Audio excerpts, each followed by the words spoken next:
So they stopped sharing information, but even worse than that, they stopped getting to know each other. So when I sat next down to the guy and I said, just out of interest, tell me about the guy who sits next to you. And he said, why do you care about that guy? I said, humor me, tell me, like, how long have you sat next to him? 8 years. What can you tell me about him? Is he married? Does he have kids? He said, I don't know any of that stuff. I said, 8 years. So many times I go into a company and I say to them, right, can you tell me how many strategy projects you are doing right now? And most times they say, we don't know. I said, well, go and do an audit, right? Go and collect the names of every project that isn't regular work, is an additional thing that you've chosen to do for one reason or another. I said, okay, there's only one way to find out. Let's go around the room. And I get each person not only to tell us what number, but the names of their kids, the ages, their favorite hobbies. Would take time, right? Next week, we covered pets. The week after, we covered favorite holiday destinations. You know what? Within 6 weeks, this team began to ask each other questions without the game. So I tapped the lady in front of me on the shoulder and I said, you wouldn't believe this, but I'm a professional queue talker. I'm paid by this conference to start random conversations with people in queues. I know it's a weird job, but that's what they pay me.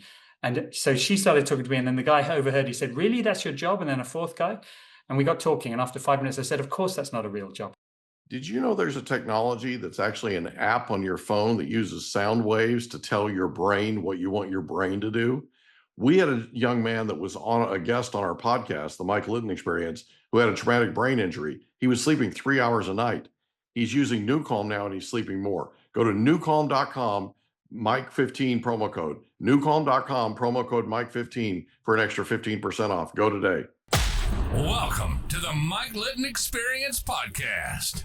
Everyone has a story, and our passion is to help them tell it. Mike is passionate about being a father, a teacher, a realtor, an investor, and a leader. And now, introducing the host of the Mike Litton Experience, Mike Litton. Faris Aranki, thank you so much for being our guest on the Mike Litton Experience. Like we talked about before we hit record, everybody has a story, and our passion is to help them tell it. So with your permission, we're going to start with where you were born, go up to today, and then we want to talk about your success formula, right? Okay. Intelligent quotients times emotional quotient times focus quotient, right? Equals success. I love this. Absolutely love it. And I love the fact that we're going to get a chance to talk about the value that you're bringing to the world. It's a big deal. Thanks again for being here. Hey, Mike, with an intro like that, how could I not want to be here? So it's a real privilege to be here with you, the listeners, the viewers, well, just frankly with anyone. So I'm looking forward to this conversation. Awesome. So where were you born? Well, I was born in a little town here in the UK called Croydon. People may not have heard of that if they're in the big wide world. I was born Croydon is a nice enough, but not the greatest place in the world, and the locals tongue-in-cheek call the hospital where I was born, which is called Mayday. They call it May Die Hospital because back in the time I was born, the sort of health records of the hospital was a bit debatable. But I was born there. It's in southeast London. And you made it out alive. I made it out alive, yeah. So, thanks to Croydon and my roots, I'm here today joining you. Awesome. So did you grow up there? No, I was the fourth of four children, and my parents were in the process of moving. So 2 years after I was born, they moved to a nicer suburb of London called Dulwich. Where they remain today. I have moved around myself, but I find myself in London, back in London, slightly different part of London, but enjoying all the trappings that London has and making the most of it. So what's the name of the nicer suburb? Dulwich. Dulwich. Did you grow up and go through high school? I grew up in Dulwich, Okay. Yeah. So what was your favorite thing about growing up there? So Dulwich is one of these villages within a city. As a child, I thought it was quite dull. I would say, man, where's all the adventure? Where's all the action? But you realize that's the nice thing about it, right? When you grow up, you're looking back going, wow. Wow, it's clean. It's not noisy. It's, so my memories are, enjoying the green spaces. We had we still do an amazing garden. So being out in the garden, spending a lot of youth, be it, nose in a book, playing soccer on the lawn, running around with my brothers and sisters. So that's a lot of my memory of Dulwich. And the beauty is my folks are still in exactly the same house. So I get to go back every week and relive that. Oh, that's cool. So in high school, did you have a favorite subject? Yeah, I was drawn to the maths and sciences. I was very into logic, irrational. That kind of seeped through into my activities that I did while I did play sports. I played rugby here. I also loved sort of sci-fi, fantasy. Did a lot of Dungeons and Dragons for those who know that sort of stuff. So I was really drawn to the sciences and math. Did you have a favorite teacher in high school? I did. I had a string of great teachers. I really remember the first teacher I had who was the transition into high school, a guy called Mr. Temple. And he just seemed like the friendliest guy ever. Yeah, he made it so welcoming. You know, that daunting first year when you're transferring schools. It's a big moment and you don't quite appreciate the impact a teacher can have, good or bad. Yeah, gotcha. Growing up, who was the most influential person to you?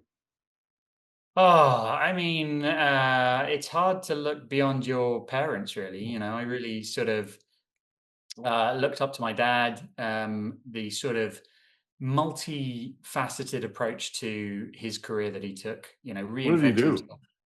Oh, he started as an engineer, building stuff, then transitioned into the world of finance, taught himself how to invest in the markets and convince other people that he would invest their money on their behalf. And then later on, he reinvented himself again as a broadcaster and translator. So he really ran across the different careers, being successful in each of them.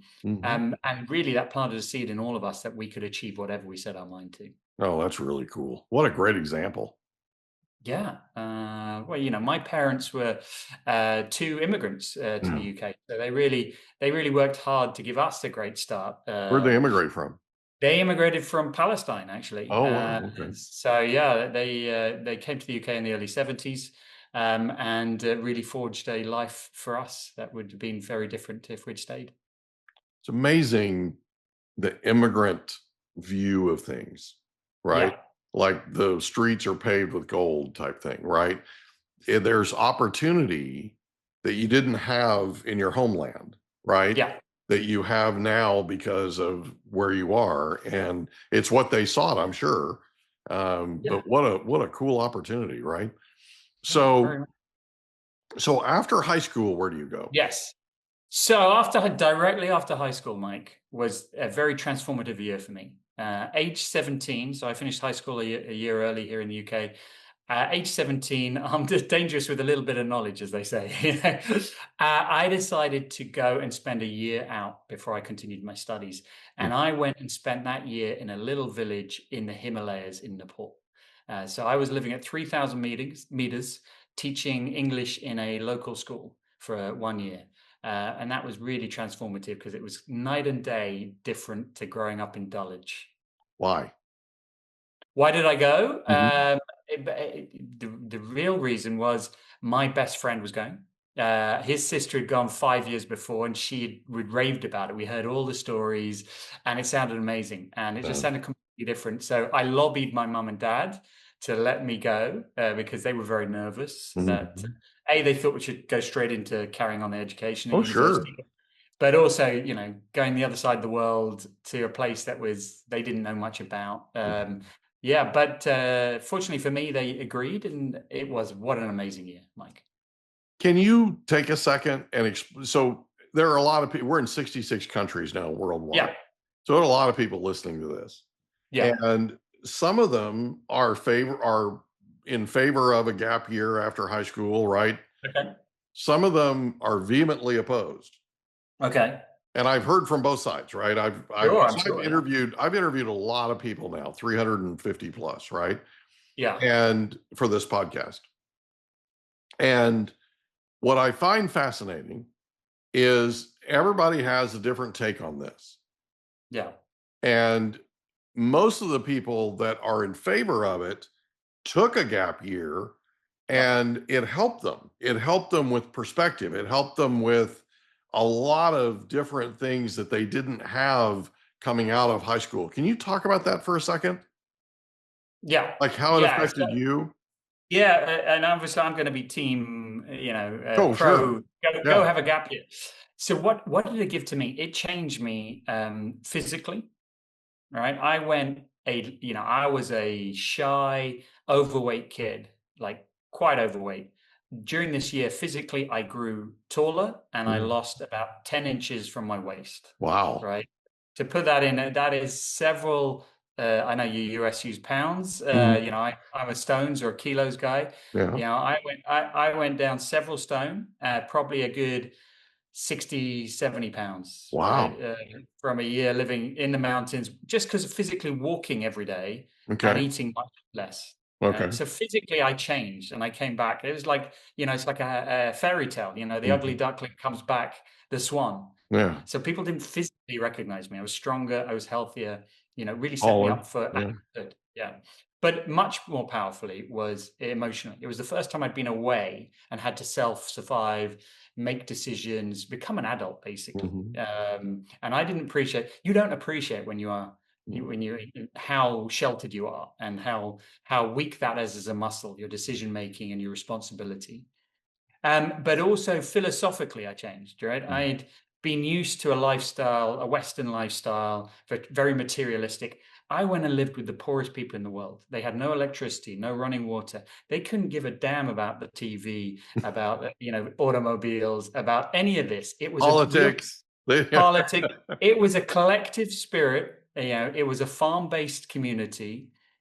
People didn't expect to live long, Yeah. so they just enjoyed the simple things in life. And a year of exposure to that really permeated into my bones, even today.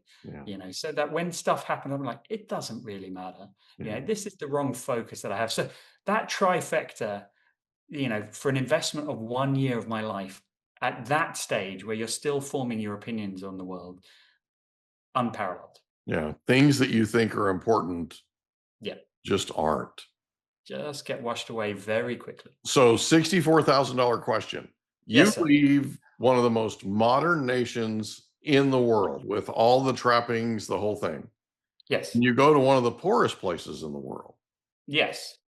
What in the world did you do on your free time? While we're there, you got to There was no understand television to watch, right? there's no television. There was No, no no. sitting around being There was worthless. no So, internet, no television. right?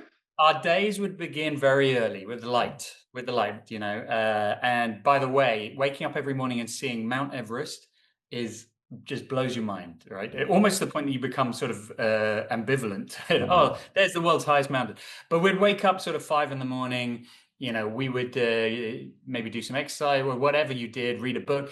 You'd have breakfast very early, and school would start very early. We'd teach in the mornings, and it'd be a full day of teaching in the school. And then in the afternoons, evenings, we were trained to do development work for the villages. Okay. So we would help them build toilets, stoves, and that would fill a lot of the day. But it was so much fun, right? Showing, learning. And in the evenings, when we'd turn to candlelight, we'd read a little bit. But you'd be in bed by sort of 8, 9 p.m. So because you had to get up the next morning and do it all over. you had to get up the next morning because it very much because of the lack of electricity, you were living off the light of the day. Right. But equally, I've never read so much, right? I read loads of books. Books became precious. You trade them with other people passing through. I would used to write really long letters. We're talking like 20, 30 pages because we'd get post once a month. A little guy would come carrying a sack from the capital, and you'd live off those letters. And when was the last time any of your listeners wrote a 30-page letter in pen?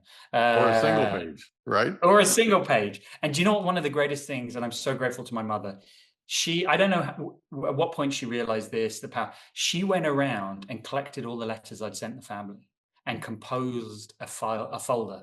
So when I got home, I still have all those letters that I wrote and that people wrote to me. And it's like a time capsule. Yeah. I can look back on that year of my life and see not only the writing style, but the kind of naivety that I had. Yeah. How homesick did you get? I got homesick, emotionally homesick, but I also got physically sick. Right, the water you couldn't drink the water neat, so you had to purify it, you had to boil it, iodize. So they told us before we went to our villages, you will get sick. Right, this is not a reason to come back. You will get bacterial dysentery. You will get giardia. They gave us the antibiotics and the injections ahead of time, and said, Wow. it gave us a crash course. So self-treat, only come back if it's more serious than vomiting and anything. So we got physically sick, but it was the homesickness that was far worse. You know, I remember it coming in waves, but hey, I'm here today, and it didn't break me, so to speak. I think it made me. So here's a question for you. Yes, sir. You're gone for a year. Yeah. You come back. What's it like the first day back? It's very strange. Yeah, it's very I strange. can imagine. Can you describe it?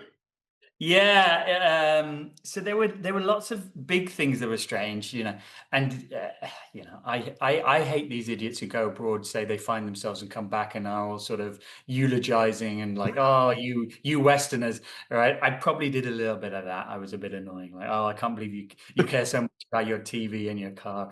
But there was lots of other stuff that had just been trained out of us over a year. So I often tell this story, Mike. In Nepal, it's a culture where they don't say please and thank you. Not because they're rude, but they take the opposite approach of, you only use please and thank you for something so humongous that it is worth thanking someone for, like they save your life. You don't use it in a small, petty way, like someone opens a door for you or someone passes you a can of something, because their view is a human being should be doing that anyway. Yeah. Okay. So because of this and this sort of thing, I'd been reprogrammed not to say these words. Yeah. Because they were meaningless. They were actually offensive to people. But you walk back into a Western society, particularly like a British one, and you don't say please and thank you. People look at you like, dude, what's wrong with you? You're one of the rudest guys I've ever met. So there was also this kind of, I had to reprogram back the other way. So there was a couple of months of reintegration. So culture shock both ways. Both ways, yeah. Wow. That's incredible. So you come back. Yeah. And I'm assuming you go to university, but you tell me. I go to university, yeah. I go not long after to university, and I go and study math and economics in a university in the north of England. And that began sort of 4 amazing years. I sort of turned up, really enjoyed my studies, realized I had lost a little bit of the passion for math that I'd had beforehand. So I really leaned into the economics, which I enjoyed more. And the other side of things is I leaned into student life. Now, I don't mean I just drank myself silly. I did do bits of that, but I actually, by accident, got involved in the student council. Initially in a role called the welfare officer, where my role was to look after other students, make sure they're okay. And then once I'd done that, I slowly got involved, and it culminated over my 4 years to running for a presidency of in the university and getting elected by my fellow students. So then I had the pleasure of being paid to stay on as a student president for a year and run a college within the university. So it turned out to be a really great experience for me. Why do you think you leaned into economics? I think the year in Nepal taught me that not everything can be solved by math, by logic. Yeah, and I became fascinated, and this is what still fascinates me about economics and the kind of work I move towards today is I'd always just assumed there was a logical answer to most things in life.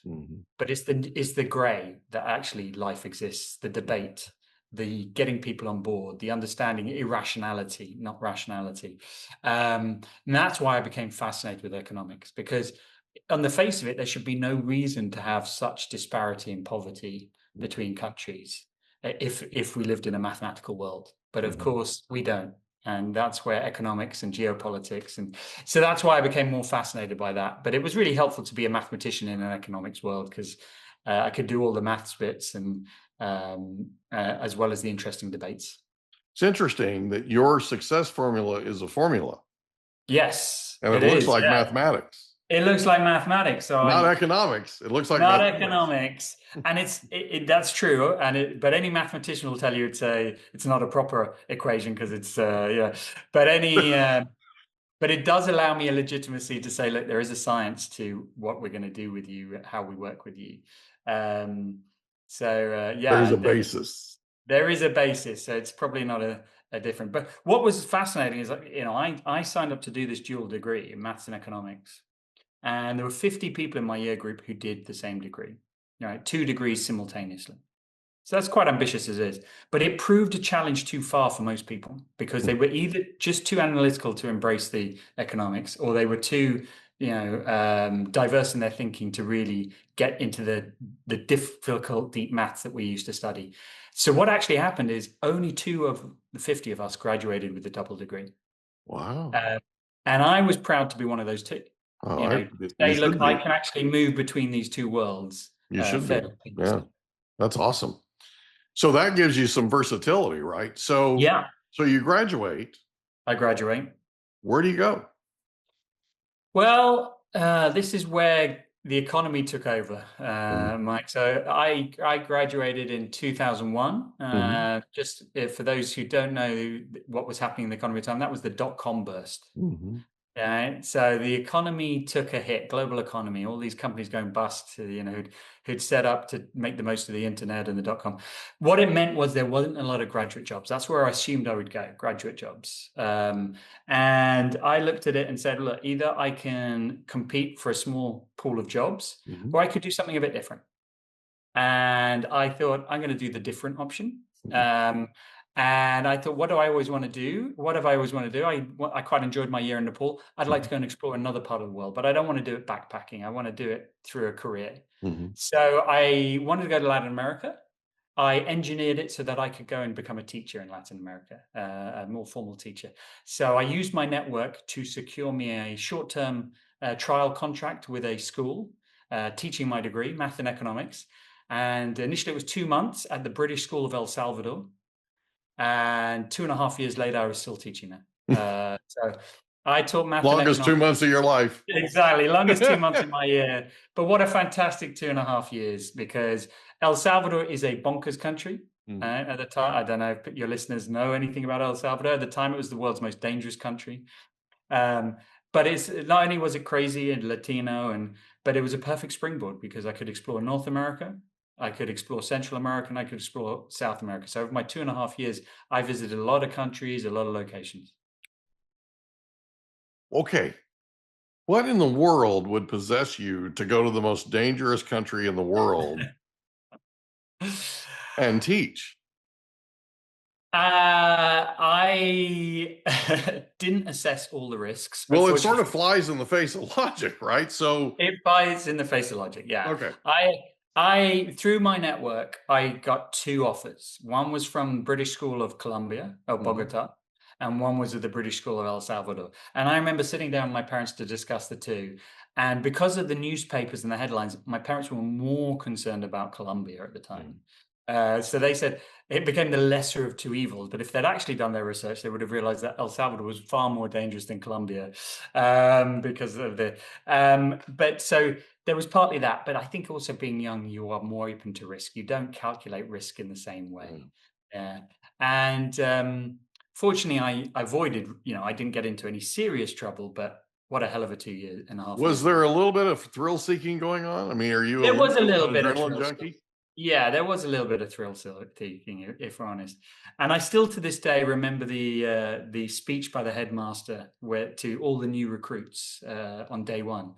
And I believe he gives this speech every year, or he did. He said, look, we were all lined up, and he said, ladies and gentlemen, I have got some bad news and some good news. Okay, the bad news is we will have at least 5 kidnappings a year from this school. Oh my God. Okay. He said, the good news, it's not going to be you. I don't pay you enough. They couldn't care less about you. They care about the kids. And lo and behold, he was right. We would have kids kidnapped from the school gates. It was just a transfer of money. They'd keep the kids for a few hours, get the money and hand them back. But that's a scary environment to live in. No kidding. Yeah. No kidding. How did that change you, that 2.5 years? Well as the experiences of traveling, seeing things, it really upskilled me a lot in, being a teacher is a super skill, right? Particularly being a math teacher, Mike, right? Imagine any other job where you turn up and about 1/3 of your team tell you on day 1 they hate you, they hate what you're about to tell them, they're never going to listen to it. That's what happens when you're a math teacher. Kids have a narrative in their head. Some kids that they don't just hate math, they don't get on with it. And they tell you that on day 1 as though they're proud of it. But it's not an optional subject, right? They have to be there. So you have to learn a way to overcome their resistance. Otherwise, you're in a daily battle. Right? How do you overcome their resistance? How do you overcome that resistance? Right? You reframe it. Right? You simplify things. You gamify things. You find what they are passionate about and connect it to. So many of the children in that school were big soccer fans. Okay. So as far as they're concerned, we weren't studying math. We were studying soccer. Right? Okay. Can you count how many corners there are? How many kickoffs? How many, yeah. Oh yeah, that's fun because it's soccer, right? No, it's math. That's what's behind it. But by changing their point of attention, right, turning it into a game, there's always a way through to anybody, right? If you can lean into what they actually like and steer away from the language or the things that they don't like. And at the time, I didn't realize I was being upskilled for a life in the corporate world because every meeting or every boardroom you walk into, somebody is resisting something. Yeah. And the sooner you can work it out and work out how to get around that resistance, the more effective you'll be as a leader, as a communicator. So it's all about connection. It's all about connection. I always talk about if you can understand, and then we'll come on to this in the EQ bit, if you can understand a human being's whiffums and whammies, Mike, have you ever heard of whiffums and whammies? Nope. No. First time. Whiffim, WIFM, what's in it for me? Everybody walks around with a what's in it for me. Yeah. I've heard that before, but I've never heard it termed that way. Yeah. Okay. And the other side of the coin is whammy, WAMI. What's against my interest? Whoa, that sounds against my interest. No, I don't want to do that. I don't want to stay late. I don't want to have to work harder. I don't want to have to give up my weekend. So imagine you could instantly find out a person what's in it for them and what's against their interest, and you could just give them whiffums and avoid as many whammies as possible. Yeah. They'd be much more amenable. Right? True. So that's what I learned about human beings, and that's kind of what I do today in the corporate world. Isn't that fascinating? It's all about them. It's all about them. That's why we do the podcast. It's because it's all about you, right? Yeah. And what's interesting about it is you go find the best leaders. They're better connectors. Yeah. And they're better connectors because they make it about the people they're leading. They don't make it about themselves. You with me? They're not the agenda. They're people. No. The people are 99 times out of 100, right? The one time they need to make it about themselves, they will. But so make it about the other person. Yeah. So you learned that teaching math in the most dangerous nation on the planet. Yeah. In a foreign language. So I came out speaking great Spanish. Let's call it baptism by fire, shall we? Wow. Okay. All right. If you're going to do something, do it, Mike. Yeah, if you're going to do it, right? And seriously, bring it, right? Don't go somewhere cushy. I mean, right? That would be too easy. Yeah. Okay, we're going to take a break. When we come back, we're going to talk about your success formula. Success equals intelligence quotient, emotional quotient, and focus quotient, all multiplied. Not a proper math equation, but we're going to dig into it when we get back. Did you know there's an app that has no side effects that allows you to use sound waves to tell your brain what you want it to do? It's called newcalm.com, and it's amazing. It literally uses sound waves. If you want to tell your brain to go to sleep, if you want to tell your brain to recover, if you want to tell your brain to put you in peak physical state, if you want to tell your brain to focus, if you want to tell your brain to take a power nap, you can do all of these things and more with newcalm.com. Go to newcalm.com today, promo code Mike15. Newcalm.com, promo code Mike15 for an extra 15% off. Go there today. And we're back with Faris Aranki. And we were talking before the break about visiting the most dangerous nation on the planet and teaching math in a language that's not your first language. And we were talking about how it affected you and really helped to mold you as a leader because you learned about what's in it for them and what's their major issue, right? Yeah. So after El Salvador, where do you go? You got So out alive. That's the good I news. got out alive. I traveled around, South America for 6 months. I came back to the UK. Actually, I then went on another adventure, and I went to Palestine to teach in a university there. I am Palestinian, so I felt the call to go back and Wow. contribute to the society, and I did that. Well, I was like, I've now proven I can teach. Let's go and do this where I can. And the contract I got was at a university, and so I spent a year there in the West Bank of Palestine. What was that like? Well, in many ways, I've been going there since I was a kid. We'd been going back to see family on family holidays, so I already knew the environment.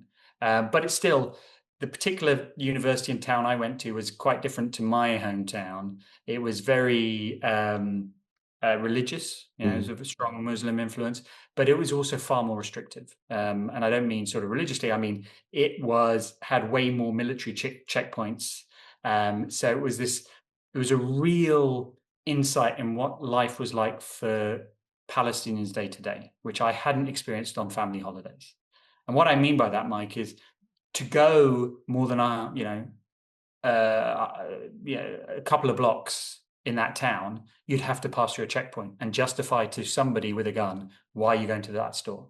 Why are you You're going talking to that? IDF checkpoints. The IDF checkpoints, Okay. right? Okay. And this just frustrated the hell out of me. Someone coming from the West, nobody stops me in London and says, "Hey, why are you going to that Starbucks? Why are you going to go meet that friend?" But to justify sort of 20 times a day to a random stranger who has a gun, why are you doing it? And for them to have the ability to say, "No, you're not going to do that today." I got deeply frustrated a lot. It really taught me a lot in my patience and self-control, because the worst thing you can do is get angry at it. But that's just day-to-day life. So while I loved the job, I loved the people, it was a deeply infuriating year for me to go back and experience what life was like. I'm going to ask you a loaded question. Yes, sir. So I hope you're prepared for this. Okay. I'll be like a politician, yeah. Well, I actually would like to take the politics completely out of it. Okay, yes, sir. From a neutral standpoint, and I mean, it's not, this isn't a, them versus you type thing, right? It's, to me, I would think you have, after a year there and the frustration and going back as many times as you've gone back, if you had an opportunity, is there a solution to that? I used to think the solution was hope. People have got to be positive about the future. And it came economically. All the great things, when I was there, and this was 20 years ago, young people wanted to wear Levi jeans and wanted their own mobile phones. And the only way to do that was to get a job. And the only jobs going were in Israeli factories. Right. So for the purpose of economy and consumerism, young Palestinians would go and work in those factories, and they'd take jobs, and they'd learn Hebrew, and they'd start to cross the divide, and they'd start to talk to young Israelis and say, "Oh, maybe they're not as bad as they thought." But as soon as that got cut off, because of the thing, all the hope went. Right. So the solution I saw was through an economic and a hope and a prosperity and how societies evolve. But if that is cut off, then anger, bitterness, frustration. There is a reason they've done some great research, Mike, and it's not beholden to any country, that the single greatest source of political unrest is the percentage of young males under 25 who are unemployed or have no career prospects. Right. As soon as it reaches a tipping point, a percentage where young men under that age feel that then wars break out, right? Civil unrest breaks out. And so you need to give that hope and opportunity. So what are the chances? Because I don't know anything about this. I'm literally on the outside looking in. Okay. In your opinion, what are the chances of economic development inside the West Bank, inside, like, for instance, the hotspot now is Gaza, right? What are the, like, they seem like they're bedroom communities to me. And right? So is there a is there a way, is there a solution potentially to? Well, unfortunately, it's like a game of snakes and ladders, Mike, if you remember that childhood game, right? We have now been set back decades. Yeah. There was prosperity it was slowly building. I know lots of people in the West Bank who ran successful or semi-successful business. That's all been wiped out, and the clock has been reset. Not just economic, like to rebuild those companies, but the trust is gone. The trust, and that will take a generation to regrow. Yeah. And that's the real sadness of a war. It resets, it gives fresh memories, fresh reasons to distrust. Yeah. And you need that. That's why you need peace before to build it. And, going back and linking this back to the workplace, teams only flow when they trust each other, right? It doesn't matter if it's Israel, Palestine, or if it's John and Jane in Coca-Cola. Yeah. If they don't trust each other, they're not going to sit down together and work together on a piece of work, right? Yeah. So unfortunately, this has reset trust to zero, or maybe even lower, and so it's going to take a generation. Is the sad truth. I got you. Yeah, I feel like there's got to be a solution. It's just, but again, outside looking in, right? Where my feeling is, and we went to this before the break, but my feeling is, if there's enough in the way of connection, okay, like we have a particular appreciation in this podcast for people's life stories. Yeah. And it's because we want to know where they came from. And our audience is sharing with us that they want to know where our guests came from. Right. Yeah. And what's happening and what they're sharing with us in terms of feedback is they're connecting with you based on something that's happened in your past. Yeah. That was similar to something that happened with them. And what's interesting about this dynamic is I'm learning more about, we just turned 3 days ago. So our podcast, our little podcast is 2 years old, right? Yeah. I've learned more about the need for human connection than I ever thought I would know. And what's interesting is technologically, you're standing in England, in the UK. Yeah. In London. And I'm on the West Coast of the United States, and we're talking freely, like we're face to face. Yeah. Okay. Technologically, we're more connected than we've ever been, but people feel more disconnected than they ever have. And that disconnection, to me, is part of that sort of rage, if you will, that comes from that distrust. Distrust comes from disconnection. Yeah. Yeah. You with 100%. me? Where 100%. Where you're not interested in what that other person's life is, or what they believe, or why they believe it, or where they came from, or you know what I mean? And that just begins to fester, and it gets worse and worse, like you're saying, worse and worse and worse.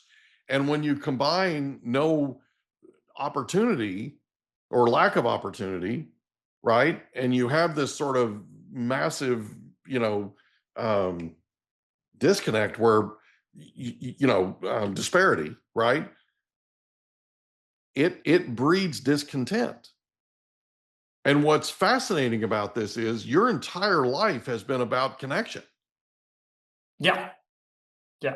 Right. Yeah. I mean, and it's anyway, I find you fascinating, and I find your story fascinating, and I find the fact that we're at where we are right now in terms of the state of the world. This is an interesting time. Yeah. And I keep thinking, between you, me, and the gatepost, that somebody's going to show up and start connecting. Yeah. I just don't know who that is. Because it's pretty simple to be a partisan.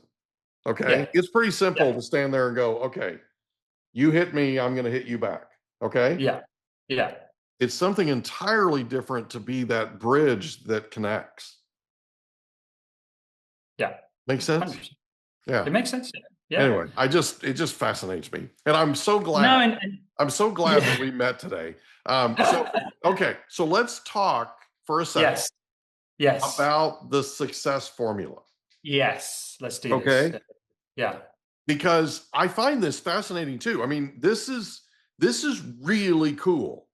Yeah. Because, everybody knows what an IQ is. Yeah. I think everybody that's listening to this knows what an IQ is. It's an intelligence quotient. It's a test that you take that gives you a score as to how intelligent you are. Okay. Yes. I don't know anybody that understands emotional quotient or focus quotient, right? Yes. Yes. And multiplying those three together equals success. Can you talk about that for a second? Like, how did you get here? How did you get to this? Yes. Okay, so here we go. How'd you get there? Here we go. Get your popcorn, people. Sit down. Man. Right. I can't help myself. I'm going to accelerate the rest of my story to where I got to today. After Palestine, I came back to the UK. I taught in the UK a little bit, and I decided I was going to finish teaching. I then transitioned to the corporate world, incidentally, via short stints in the world of journalism and in the world of police, but I'm going to skip over those. I joined a big oil and gas firm, and I learned all about the world of oil and gas. I ended up in their strategy team. I then got headhunted to strategy consulting, right? The world of McKinsey. Mm-hmm. I then spent 12 years, and I went from being an analyst, and I made it to partner, which is the top of that career. Mm-hmm. And I wrote hundreds of strategies for big corporations around the world. I wrote for, your Shells, your BPs, right? Your big energy companies, your Coca-Colas, your BMWs. I wrote strategies for all those guys. But what did I see time and time again? 90% of those companies never did the strategy. And I sat there, and I had written really good strategies. So they paid for you to do this. They paid millions of dollars. And they never implemented it. And they never implemented it. Or they gave it a go, and it didn't work. That's a problem. And big problem, right? And I became fascinated by this. I was like, are they not annoyed by this? And why is this thing? And I asked my boss at the time, and he said, why are you causing a problem, right? It's not our fault if they don't do the strategy. In fact, it's even great if they don't, because we'll be back in a year from now and we'll write a new strategy for them, and we'll charge them another, $5 million. But I became fascinated by it. And so I dove into the problem, and I started talking to these clients. I said, come on, you're a bunch of smart people. Mm-hmm. Why did the strategy not take? I'd say over a beer to the CEO or the CFO. Right. And the same things kept coming back to me. One, we didn't understand it, right? The strategy was just so brilliant, so complex, we didn't understand it. But we were too afraid in that room to stick our hands up and say, we don't understand. So it's ego. It's ego, right? Partly. Or, do you know what? We love the strategy. We bought this, we understood it, but, one person in the team resisted it, or two people didn't get on, so they were never going to deliver it, right? Conflict. Okay, hold on. Sorry. Yeah. I know you're on a roll, and I apologize. Okay. I'm dying to ask you this. Yeah, ask me. So a leader is sitting with you, and be it a CEO, a CFO, whatever, right? Yeah. Chief operating officer, whatever. They're sitting with you, and they're saying, look, there were one or two people in the room that resisted. Yeah. And instead of sitting with them and figuring out what the resistance, because this is a lot like El Salvador. It's a lot like El Salvador. Okay. But there is a crucial difference, Mike. Okay. In El Salvador, the kid told me on day one, Mr. Aranki, I hate your subject. Right. In the corporate boardroom, the person, they go around and say, do you agree with the strategy? They nod their head. But the person resists, and what they do is they kill it outside the room by dragging their heels, by, not doing things. So there is this silent resistance, particularly in certain cultures, where people do not say what they really think. Interesting. Okay. And it's what drags strategies down, right? A similar way, what also drags strategies down is people get it. People are actually bought into it, but they have got too many competing priorities. Yeah. And those priorities kill it because they don't have enough time in the day. They don't have enough resources. So this is a leadership problem. This is a leadership problem. I call it a company problem. I don't like to blame the individuals, but the leaders need to make some decisions. But this is okay. But in order to implement it, right? Don't you have to go figure out where the whammies are? You need to go and figure out the whammies. And so this is where I started to codify my equation, unbeknownst to me. So it started with, you can have the best strategy in the world. That's high IQ. But sometimes you don't. Sometimes the strategy is terrible. That's why it fails, right? But the IQ pillar is the quality of the strategy. How good is the thinking that went into this? Mm-hmm. And most of the boardrooms I was in had high IQ people. Right. But then we came on to the second there. pillar. Yeah, it's how they got there, right? Usually engineers, lawyers, high IQ. But the second part, could they get everyone bought into the idea and unearth their resistance, how much did they buy into it? How much were they aligned, right? Because if there wasn't that EQ and trust in the room and honesty, then the greatest IQ strategy in the world would fail, right? So I was like, you need this second pillar. It's not enough to write a great document. I've seen loads of great, smart people go, hey, here you go, here's a great idea. But if they didn't get people to buy into it, nothing. So that's the EQ, that you need to get people on the bus. But then I was like, that's still not enough. Because if you're not focused enough around the idea, you can have smart people who all get on and bought into it. But if they're doing 100 things, they're never going to achieve. Right? So there's the focus quotient. So there's the focus. That was the missing leg of the stool. The three-legged bar stool is always got after that. And that's why these strategies kept falling over. And that's when this equation popped out to me. Because I would go into room after room. Initially, I thought it was just IQ and EQ. And I'd say, your strategy is good, but you're not working well as a team. Yeah. Or you guys work well as a team, but you're not the smartest cookies in the jar, right? Yeah. And sometimes I'd find the perfect mix of the two. And I was like, why is this team failing? Because they're trying to tackle everything, right? They are not ruthlessly focused. The best teams in the world have one clear goal and just close everything else down. And so, so I put together this equation as a way to communicate to people, not meant to be a maths equation, but to say, you need these three things. That's why the multiply. Because if it had addition pluses, you can cover over. But if you multiply something by 0, it equals 0. So if you've got 0 focus, then buddy, your strategy ain't going to be successful. Yeah, you're done. You're done. You're done. So suddenly this flushed out. Do you know what? You need to address the weakest pillar here. Otherwise, this strategy is never going to take off. You're never going to be successful at what you want to achieve. Do you mind if I acknowledge you for something? Yes, please. Go for it. I mean, I know we've just met, but the thing is, I couldn't appreciate you more if I tried. And I'll tell you why. Yeah. What we need nowadays, especially when it comes to leadership and it comes to connection, like we've talked, this is a conversation we're having on a regular basis. Like we started out, just so you know, 2 years ago as a real estate, finance, and investing podcast, because that's what I've done for 33 years. Yeah.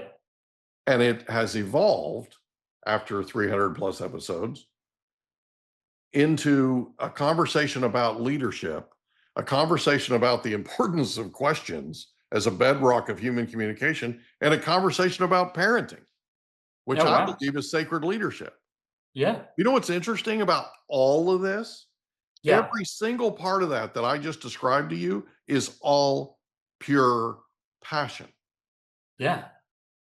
That's the one thing about you that I think is the absolute best thing about you is your passion. Because the fact of the matter is this: most consultants in this world put together a $5 million package. They submit the invoice. It goes. They don't really care whether it gets implemented or not, because like your people, like your contemporary said to you before, just don't say anything. We're going to do the same thing next year and charge them another $5 million, right? Yeah. Right. It's this. Okay. But this is part of why we have a problem in the West Bank and in Gaza. Okay. We have people that are incredibly passionate, but they're not connecting. Yeah. You with me? You've got rival passions. Okay. And I don't know that there's more passionate people than the people on either side of that conflict. But what's interesting is they don't have you, right? Because you think about it. You have these companies that have this data that you've given them, right? This plan that you've given them. And they're full on telling you that it's a great strategy. You did a great job. It's terrific. But there's these people that are more committed to not doing it than they are to doing it, right? And it's one or two, okay? Yeah. And then they stop. Like they don't, like you're saying, they don't focus enough to get these other two converted. You with me? Yeah, I'm with you. Yeah. And that, I think, is what I need to acknowledge you for is people don't ask this question. They don't ask what you're asking. They don't try and figure out a solution to something that, and I think part of that is your logical sense. Like you're sort of looking at this going, this is stupid. This doesn't make any sense. Right? Yeah. You with me? And it's like, and how do I solve it? Okay. Yeah. That's where your passion comes from. The fact that you're willing to recognize it and ask enough questions to where you connect with these upper echelon executives and they're sharing with you what it is that's really standing in the way. And that's the best part of, I'm pointing to your equation, but that's the best part of this, right?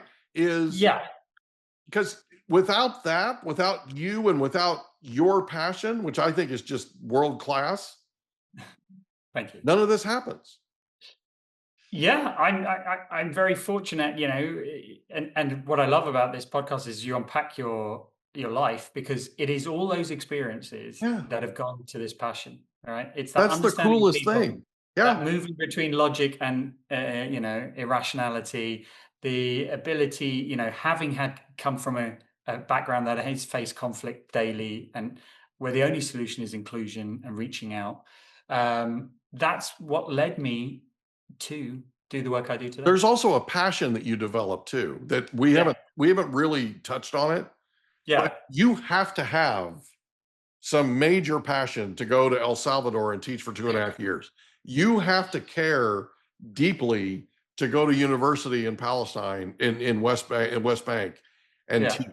Okay, there's checkpoints. There's you have to explain 20 times a day sometimes where you're going, why you're doing it, all this kind of stuff to somebody that has a gun that doesn't know you from Adam. Yeah. Okay. There's a connection problem, right? Yeah. The passion is what got you through the checkpoint. Okay. You with me? Yeah. That's your whole life has been developing this. Like, right? And I just love the fact that you're not willing to just throw your hands up and walk away and go, oh, well, right? It's really cool, man. Really cool. Okay. So you have the success formula. We do, yeah. Can you talk for a second about how it helps you in your consulting business? Give us a couple of examples where you've succeeded. I'll give you a couple of examples. I'll bring it to life. As we sort of alluded to, there's always one of those pillars that is weaker than the other. Right. But so we start with a company and say, what are you trying to achieve? What's your strategy? What's your vision? If you don't know that, we're going to spend time there. And it's amazing how many companies don't have a clear, hey, we want to achieve this with and you go, well, that's scary. That's a little scary, right? How can people know where to focus or, give you good ideas if they don't know where you're headed? So, and I often tell them, there's this great quote by Albert Einstein. If I only had an hour to work on a problem and my life depended on it, I'd spend at least 55 minutes working out what the hell the problem is. Yeah. Right? Because then it's easy. Yeah. Right? But too many people spend the 55 minutes just doing stuff, right? So we start off by what is your strategy? What is your vision? Then we look at is it got the best idea, right? Are you generating top quality ideas, enough of them? Because too many people do not generate enough ideas. Yeah. They just pick the first strategy that comes along. You should be picking 100 strategies and then picking the best, right? And then you should be testing it before you launch it, right? So there's work we can do in the IQ pillar. But the pillar we work on most is the EQ. Is your team working well? Can we build more trust? Can we understand that resistance and unpack it and close it down now, get people on board, right? And then the third pillar is we help them with their focus. Whoa, you're doing too much, right? We need to stream this back. So let's take the EQ pillar and let's bring it to life for you. We've recently been working with a trading team in a major mining company, right? Where the performance of a senior team was going down because there was a lack of trust and camaraderie. Right. So although they had the same goal together to make more money trading commodities, the performance was going down and down. And when I stepped in and I started to talk to the individual team members, I realized that they saw each other as competitors because that's how they were their bonus structure was set out. If I make money, then it comes from your share. Right. So I see you as so they stopped sharing information, but even worse than that, they stopped getting to know each other. So when I sat next down to the guy and I said, just out of interest, tell me about the guy who sits next to you. And he said, why do you care about that guy? I said, humor me, tell me, like, how long have you sat next to him? 8 years. What can you tell me about him? Is he married? Does he have kids? He said, I don't know any of that stuff. I said, 8 years, you don't know any of that stuff. Wow, this is pretty bad. So I realized I needed to get them to see each other as humans, a bit like you said, So at the start of every team meeting, I'd take 10 minutes and I said, we're going to play a game. Who wants to play a game with me? And I said to them, crucially, and this is where the whiffings come in, I said, you have a chance to win money off all your other teammates. And suddenly everyone was like, hey, I love money. I love beating these guys. So everyone put $100 in. I said, okay, round one of the game this week, you have to guess how many kids we all have collectively. The person who gets the number right gets all the money. Right. So they're all guessing numbers, very logical. There's 10 of us. Everyone must have on average 1.6 kids. So I'm going to guess 16 or 17. I said, okay, there's only one way to find out. Let's go around the room. And I get each person not only to tell us what number, but the names of their kids, the ages, their favorite hobbies. Would take time. Right. Next week, we covered pets. The week after, we covered favorite holiday destinations. You know what? Within 6 weeks, this team began to ask each other questions without the game. How are your kids doing? How's that holiday you got lined up? You know what happens at the same time? Their performance starts improving. They start sharing data. That's because we're working on the EQ pillar without them realizing we're working on the EQ pillar. Right? By the end of 3 months, that team is making 6% more profit than they've ever made. Wow. That thinks I'm a genius. He said, what the hell do you do to my team? I said, I'm doing what you should be doing every day. I'm connecting them. I'm making them a team, because without that, it doesn't matter how smart they are. They're never going to travel as far. Right. So that's a classic example of what we do. And it's very straight out of the classroom. Get people talking, seeing each other as humans, having fun. It changes the dynamic. Well, they start appreciating each other. Yeah. And they find, here we go back to the beginning, they find a way to connect. They find something about their life, that person's life, that is similar to theirs, and there's a connection. Right? Yeah. The science tells us two human beings find something in common, instantly they'll work better. Instantly. Okay. Yeah. Let's talk about the focus quotient. Yes. So focus quotient, this one people love. Oh, actually, let me back up. Sorry, real quick. Yes. The emotional quotient, do you get into behavioral styles? Like, do you have them take a behavioral assessment? Often we do. Yeah, often we do. So they know kind of what each other's strength is? They know, but anyone out there who's done a behavioral assessment, there's hundreds of them nowadays. Oh, sure. Right? They're great. You don't need one. Right? If you have a group of individuals, get them all line up. Right? This is a fun activity. Write down 10 questions you always want to know the answer to. Are you a morning or a night person? And say to them, if you're a morning person, go to the left of the room. If you're a night person, go to the right of the room. Do it quickly, right? And then you say, look, across the room, like who's on which side? Then the next question, are you a big picture or a detail person?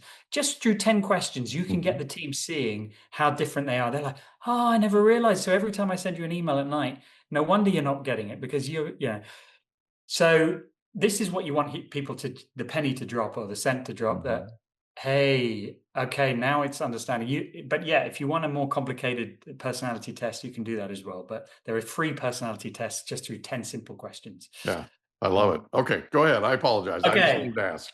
No. But the FQ, so the single greatest thing you can do for yourself in FQ is be ruthlessly focused, is prioritize. Okay. So many times I go into a company and I say to them, right, can you tell me how many strategy projects you are doing right now? And most times they say, we don't know. I say, well, go and do an audit, right? Go and collect the names of every project that isn't regular work, is an additional thing that you've chosen to do for one reason or another. And I remember I did this once at a company and they came back and they said, we're doing 240 strategy projects. And I went, whoa. At one time? At one time. I said, 240. They were a big company. I said, 240. Would you try and do 240 new things in your personal life at the same time? And the CEO said, of course not. That's ridiculous. And they sat there trying to explain to me logically why the reason behind each project. Well, we need to implement this new IT system because, our invoicing is off. We need to do this project because the regulator said so. We need to. And I said, they all make sense. Doesn't mean it's right to do them all at the same time. But I said, don't worry. I'm here to fix that. Mm-hmm. So I went away overnight and I turned all 240 projects into 240 Pokemon cards. Okay. I don't know if you've ever played Pokemon cards, Mike. Nope.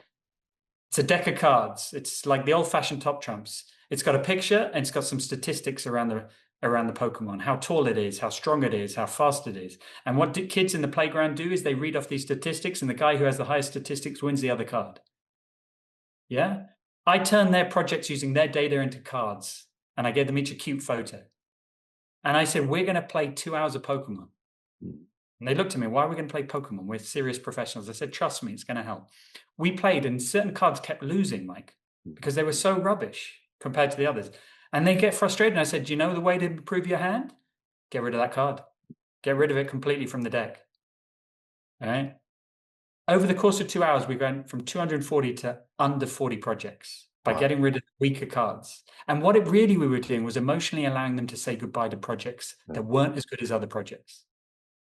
That group came out after 2 hours with a much leaner, sleeker strategy portfolio that, importantly, they'd all been part of decision-making and could all buy into. Like, now your company's in a much healthier place, right? Absolutely. Absolutely. Yeah. It's what we espouse here, right? Yeah. Like, we've had people on that one lady in particular, I call her my CEO whisperer, right? And she had a CEO for 25 years that she worked for that would go in and sit down, no matter what level the employee was in the organization. It was a pretty decent sized company. He'd go in and sit with them one-on-one. He'd take out a pad of paper and a pen, and he'd ask them, how are we doing helping you get to where you want to be as a company? Yeah. If we were going to increase sales by 30% in the next 12 months, how do you think we could do that? And what would your part be in it? Yeah. Great questions. Right? Yeah. It's all about connection. It's all about sitting down, because the CEO doesn't have the answers. The answers are in the people that are on the front lines. Right? And everybody's got an opinion. Everybody does. Yeah. You find out amazing things amazing what I call tells about people just by asking them questions and the way they go about answering them. You know what I mean? Anyway. Yeah. Yeah. I love this, man. I absolutely love this. Let's say somebody's listening to this and they need you and they need your consulting. How can they get a hold of you? Well, the good news is it's not just me. I have a team who do similar things. But come and look us up. The company is called Shiageto. And Shiageto is the Japanese word for a sharpening stone. Right? So, just like you would use a Shiageto to sharpen a knife, use the company Shiageto to sharpen your team, sharpen your strategy. So come and find us. We'll put the link to the website, or come and find me personally, Faris Aranki. You can find me on LinkedIn. I post every day. I answer every message. I'm looking at your LinkedIn profile. You're looking at my LinkedIn, and we can carry on the conversation there. Awesome. Is there anything else you'd like to cover before we wrap up? Hey, just everybody out there, go and make one more connection off the back of this podcast. The world would be a better place. Absolutely. Right. Like, I went to Stanford recently a couple of months ago, and they invited me up because I was a guest on one of the instructors' podcasts. Okay. So I went up there. My son and his girlfriend I made arrangements for them to come to the dinner. And I got up there and they said, you're not teaching, you're going to give a toast and you have 2 minutes. Like, it takes me 30 minutes to introduce myself. Right? You're giving me 2 minutes and I can't go over. They're like, you can't go over your time allowed. It's a mortal sin here, where this is a public speaking class, right? So I got up and I gave them 2 items of value. Number 1, if you ever have stage fright, love the audience more than you love yourself, stage fright goes away. Number 2, do what I suggested my kids do. Take out a word processor, a blank document. At the top, in the largest font you can, write "Stay in Curiosity." At the bottom, "Stay out of judgment." Print it up and put it up wherever you are. If we're more curious about the people and the world around us, our life will be so rich we won't recognize it. Period. Yeah, I agree. I really, really appreciate you being here. My pleasure. And look, if you are the kind of person who's nervous to make a new connection, here's a free way to do it. I was recently at a conference. I was standing in a queue for a talk. and nobody was talking to each other. They were all on their phones. So I tapped the lady in front of me on the shoulder and I said, "You wouldn't believe this, but I'm a professional queue talker. I'm paid by this conference to start random conversations with people in queues. I know it's a weird job, but that's what they pay me." And so she started talking to me, and then the guy overheard. He said, "Really, that's your job?" And then a fourth guy. And we got talking. And after 5 minutes, I said, "Of course, that's not a real job. I just used that as a line to get 4 of us talking randomly." And so you just imagine you're being paid by wherever you are, the metro, the library, to just start a conversation. Say that to the other person. You'll make a new connection, no problems. I love it. I love it. Faris Aranki, thank you so much for being our guest on the Mike Litton Experience. This has been a lot of fun, man. Thank you, Mike. Thank you, listeners. Appreciate you. Can I ask you a question? Did you know that there's a technology that uses sound waves that'll tell your brain what to do? There literally is. It's called newcalm.com. It can tell your brain to heal, tell your brain to sleep, tell your brain to do all kinds of things. It can get you fired up. It can be a pre-workout. Newcalm.com, and the promo code is Mike15. Newcalm.com, promo code Mike15 for an extra 15% off. Go today. And that's a wrap. Another episode of the Mike Litton Experience in the books. Reach out to Mike on Instagram at the Mike Litton Experience.